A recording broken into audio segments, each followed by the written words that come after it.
Este relatório se refere à aula prática de soldagem realizada no dia 8/10 sob o processo de soldagem TIG. TIG, em inglês Tungsten Inert Gas, é um processo de soldagem a arco elétrico entre um eletrodo de tungstênio e a peça de fusão, com proteção gasosa. Este processo pode ser realizado com o acréscimo ou não de um metal de adição. Existem duas formas de se abrir o arco elétrico. A primeira, por contato, normalmente é utilizada em fontes em que não é possível utilizar de uma descarga elétrica em alta frequência. Assim, podemos utilizar fontes que não são próprias para o processo TIG. A abertura do arco sem contato ocorre com uma descarga elétrica de baixa intensidade, mas com alta frequência. Assim, os elétrons que saem da ponta do eletrodo se chocam com as moléculas do gás, ionizando-as. Após a abertura do arco, a ignição por alta frequência é desligada e a emissão de elétrons passa a ser feita pelo efeito termoiônico, estabilizando o arco.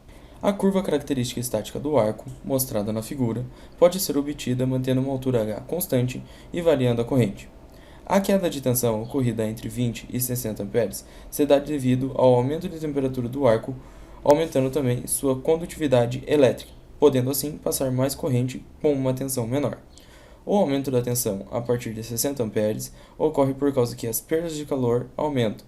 Assim, os íons começam a se combinar mais facilmente, sendo necessário aumentar a tensão para que mais elétrons sejam emitidos. O ponto de trabalho é obtido através do cruzamento entre as curvas características estáticas da fonte e do arco. No processo TIG, a fonte regula a corrente de soldagem e o soldador regula a tensão, variando a altura do arco. Essa figura mostra a variação do arco conforme a corrente. Quanto maior a corrente, pode-se observar que maior é o arco, devido à maior ionização do argônio. É possível alterar a posição da curva característica estática do arco alterando três parâmetros. Primeiro, a altura entre a ponta do eletrodo e a base. Assim, quanto maior a altura, maior as tensões requeridas para passar a mesma corrente. É possível observar que o arco fica mais largo conforme encurtamos a altura. Segundo, o tipo de gás, pois o processo de ionização se modifica. Por exemplo, o gás de hélio requer maiores tensões para passar a mesma corrente. Terceiro, a angulação da ponta do eletrodo, que afeta o formato do arco. Esta figura mostra a alteração do formato do arco conforme a angulação da ponta do eletrodo. É possível observar que o aquecimento do material base também é alterado, onde um arco mais aberto favorece uma zona fundida mais larga, porém com menor penetração. O processo TIG pulsado aplica duas correntes, uma de base, menor, e uma de pico, maior, a uma determinada frequência. Isto faz com que o material fundido se solidifique mais homogeneamente, realizando cordões de solda de melhor qualidade. A temperatura do arco não é constante, havendo um gradiente do centro para a periferia. Os gases utilizados no processo TIG são majoritariamente formados por argônio, podendo ocorrer a adição de outros elementos, como hélio e hidrogênio, para aumentar a condutividade térmica do arco. Mas um problema desses gases são suas baixas densidades e o elevado custo. Para o processo TIG, temos vários tipos de eletrodos. O eletrodo utilizado nesse relatório foi o vermelho, que contém cerca de 2% de óxido de tório. A afiação dos eletrodos deve sempre ser feita ao obter sulcos longitudinais, para se ter um arco mais estável. No processo TIG, devemos sempre tentar utilizar a polaridade Cc-, já que na polaridade Cc+, os elétrons saem do metal base e batem no eletrodo, assim aquecendo acentuadamente o eletrodo, ocasionando sua fusão e danificando-o rapidamente.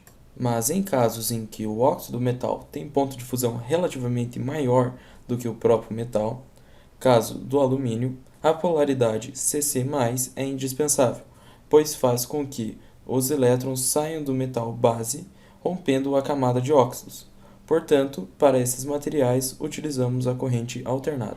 Durante as práticas, foram realizadas 4 tipos de soldas, com a fonte Transynergic 4000 e corrente de soldagem de 120 amperes. Na primeira solda, foi realizada uma junta de topo de aço autógena com penetração total. Na soldagem do tipo TIG, nós sempre devemos realizar a solda empurrando a poça que é formada pelo metal fundido.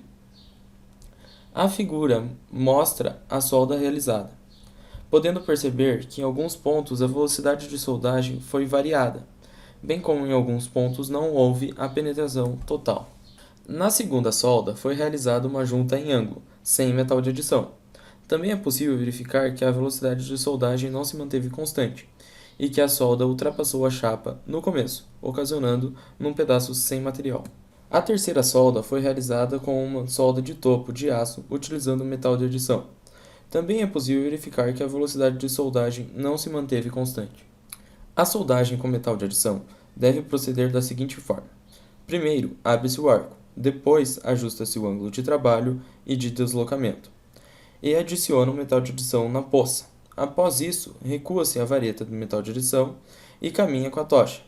Após isso, volta-se para a etapa C e repete-se o processo, adicionando metal de adição, tirando a vareta e prosseguindo com a tocha. A adição de metal também pode ser realizada de forma automática, ficando mais fácil para o operador realizar a solda. Por último, foi realizada uma solda de topo no alumínio. Foi utilizado o processo TIG pulsado, com corrente de pico de 120 amperes. Para soldar o alumínio, foi utilizada a corrente alternada, já que o seu óxido tem ponto de fusão muito mais elevado que o próprio alumínio.